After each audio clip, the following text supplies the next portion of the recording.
Alright guys, what is good? Welcome to another trade recap here on the channel. Another trade recap as always for now. But yeah, once we get profitable, you know the YouTube videos will be insane. But today's another trade recap. Today I did take an L, unfortunately.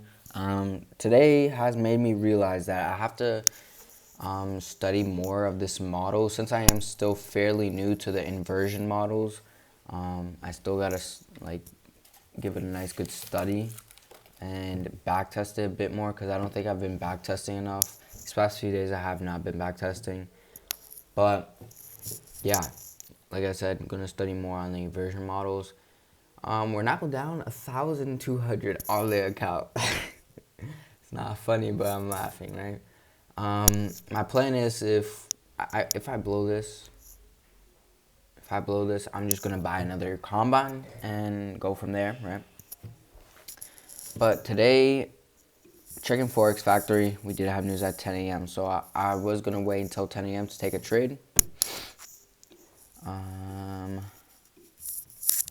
into today, I was fairly bearish. I was more bearish than bullish today. Sorry about that. But here we have previous day's highs, previous day lows, 4 hour. Oh yeah, first of all, daily looking more bullish. I wanna, but we do have this SMT at the lows here. This SMT at the lows and here. Like I said, we have the SMT right here. We're trending bullish, but I was bearish. I should have been more bullish on the day, but whatever, right? Make mistakes today. I did kind of half-ass trading. Like I half-assed it. Wasn't really in the zone, as you can say. Wasn't really in the zone. And yeah, so clearly we're trending bullish, right? We have this bullish SMT, but I was bearish. Why? Because we were respecting this hourly gap, 4 hour gap and hourly gaps. So to go bullish, right? To go for shorts. And look in the hourly, we're obviously bullish. Could have definitely continued that trend.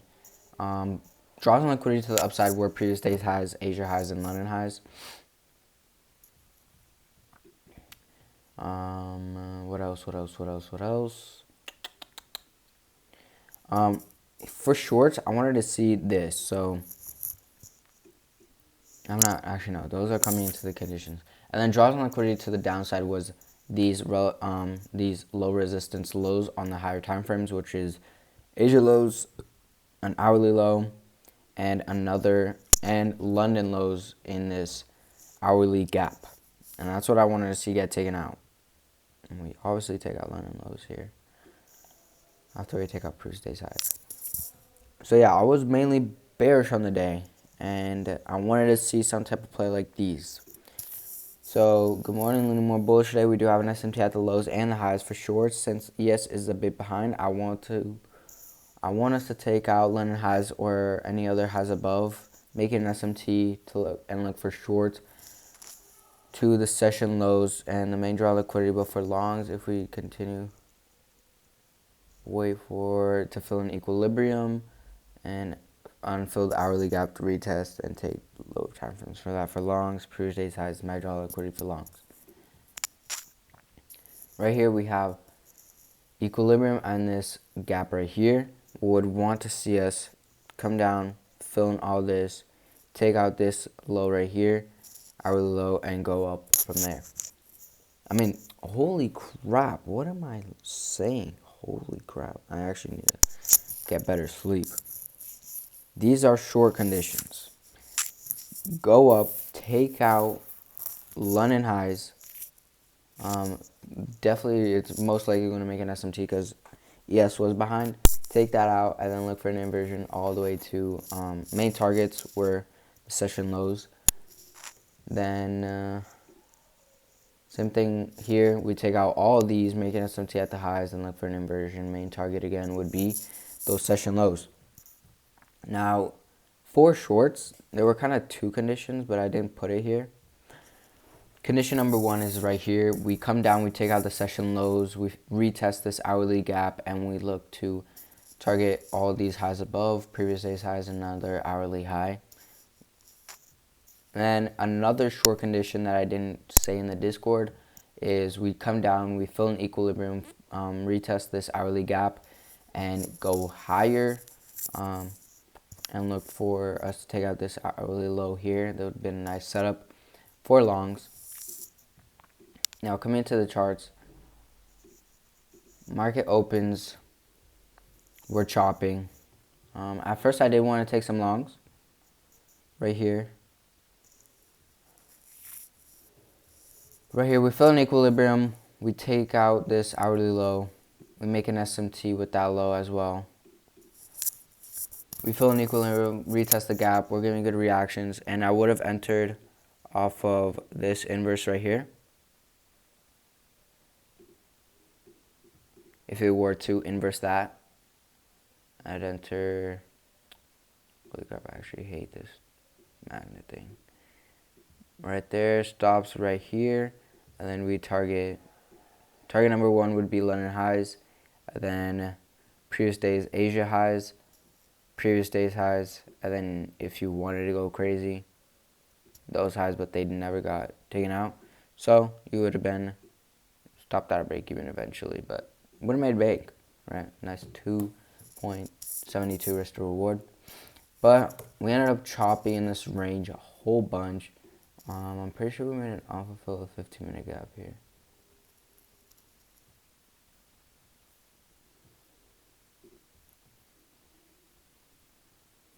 Never mind, it was this 5-minute. We have this 5-minute gap. PB Blake took this trade. We were chopping, and then after, I think it was a 30-second inversion.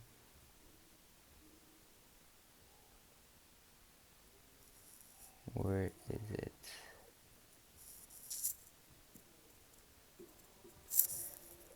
If I'm not wrong.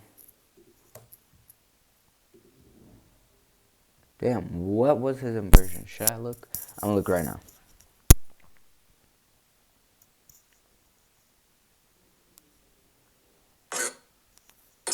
Damn. Right here, PB Blade.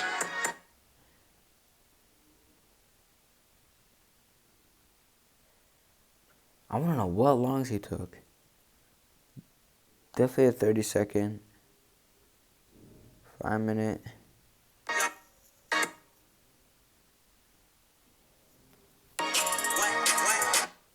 Alright.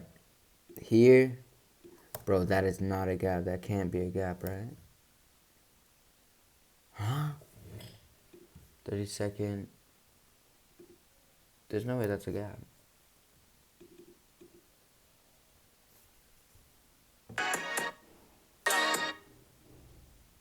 That is a gap. Is it on NQ? Is it on NQ, that gap?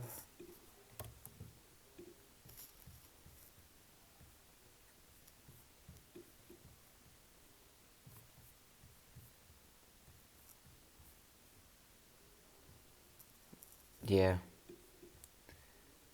It was on NQ. Damn. I would have not have gotten that trade then. But right here we have it.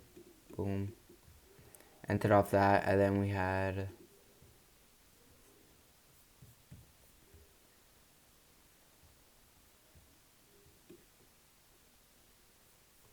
damn, where am I going?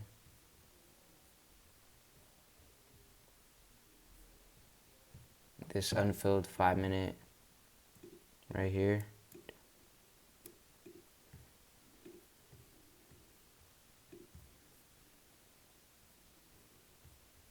This is what he caught.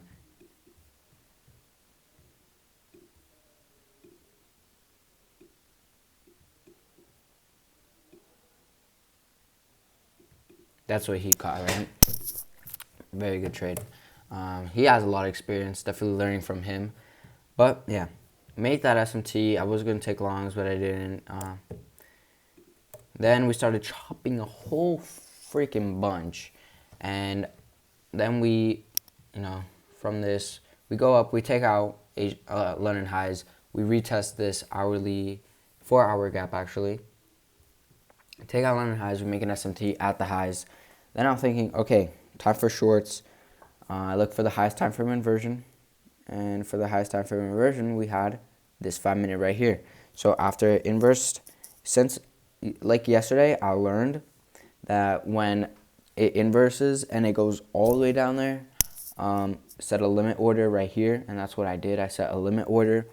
If it retests the inverse, I'd go short. But something I also learned from PB Trading and PB Blake is that this right here, yeah, I would have gone break even there. But if it were to come all the way down here and take out that internal low, I would not have traded. I would not have gotten in this. It would have been invalid because what I like doing is going from external to internal liquidity, right? And like I said, my main draws on liquidity was that, but I love going external, internal liquidity.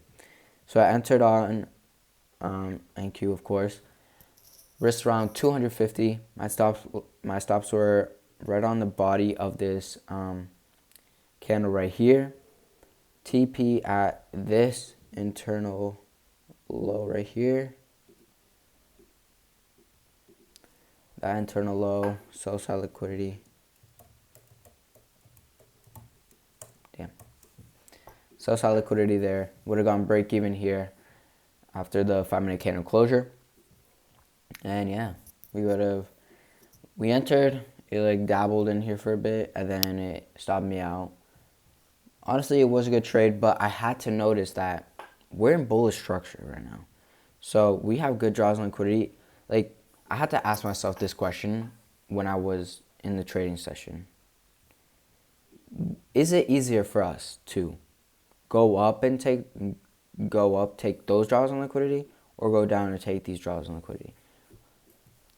Right now, it was easier, in that time, it was easier to take out these draws on liquidity to like previous day's highs. And yeah, take out those draws on liquidity. Because we're in bullish structure, we have a bunch of bullish gaps that all got retested and all like gave good reactions. Then also one thing, I think mostly why I got stopped out is because we made an SMT right at these highs right here. Or highs. I mean, this low right here made the SMT. And then PB Trading, Patrick, he entered off of this with his PDI model. Because on ES, as we were manipulating, what's it called? We were chopping, right? And his PDI model is with accumulation, manipulation, and distribution. And right here, you can see that we're accumulating right here. And then we start to distribute. We take out this internal low. We make the SMT at the low right here inside of this gap. And on NQ, we also fill in this hourly unfulfilled gap. Taps into that, makes the SMT. And here on NQ, it doesn't look like it, but it didn't manipulate here, but it did manipulate on NQ, making the SMT, so this was very valid to take. And the highest time frame highest time frame fair value gap was this 2-minute right here. And he entered like on that candle, stops below right here, and then he targeted Asia highs. I think it was a little bit lower. I'll take off this magnet. It's a bit messy, hold up.